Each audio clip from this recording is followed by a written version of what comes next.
In this morning's Health Watch, a test that can save newborns' lives, congenital heart defects are the #1 cause of death related to birth defects.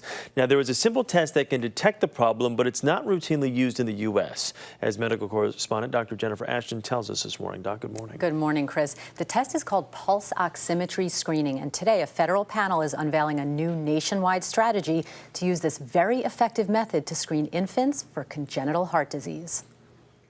I thought that I was going to have a normal baby, a normal, healthy baby. Jody Corvos had an uncomplicated pregnancy and a routine delivery. At first, everything seemed fine, and then without warning, it wasn't. It's life-changing. In that one instant, everything changed. Just a few hours after her baby Alex was born, a nurse told her her baby was turning blue. There's no way to explain it. It's just, it's almost like nothing else matters in the world. But your baby has a problem with his heart, and you need to take care of it. Alex's body was not getting enough oxygen. A simple and inexpensive test called pulse oximetry, or pulse ox, helped determine the cause, a congenital heart defect.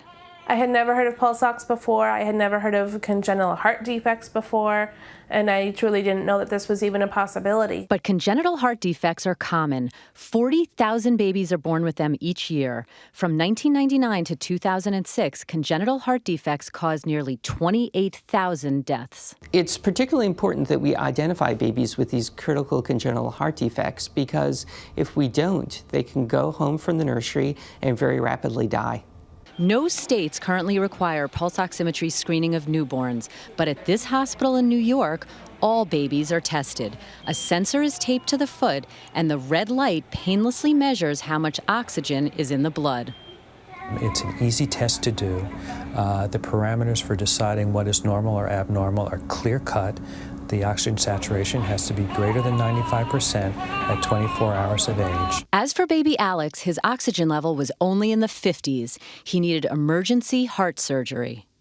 You see this body that's only being maintained by machines, so he had tubes coming out of everywhere in his body. Alex is now on the road to recovery. He has a big scar on his chest and will need 2 more surgeries. His mother checks his oxygen levels at home twice a day, and as you can hear, he now gets plenty. If it weren't for pulse ox, Alex would not have lived. Cute little guy. Good to see him doing well. Yeah. If this test is so easy, so cheap, why aren't all hospitals doing it? Well, like a lot of things, Chris, there are logistical factors. On the good side, as you mentioned, this is a cheap test. It costs about $1 per baby. It's a quick test in the hands of a skilled technician. Takes only about 45 seconds.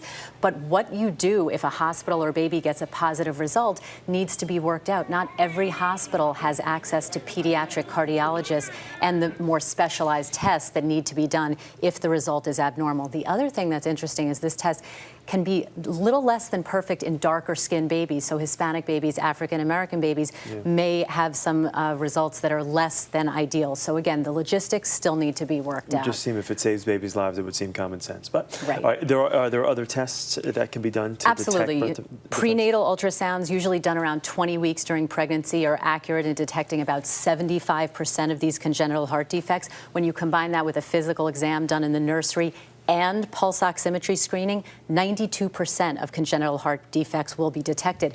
That number is not 100%. It's important to remember that some of these babies may not have symptoms in the first day of life. They can go home from the hospital, rapidly decompensate, get very sick, and die. So low risk, high benefit test. I think we're going to be seeing a lot more of it. Dr. Ashton, good to see you. Thanks so much. Chris.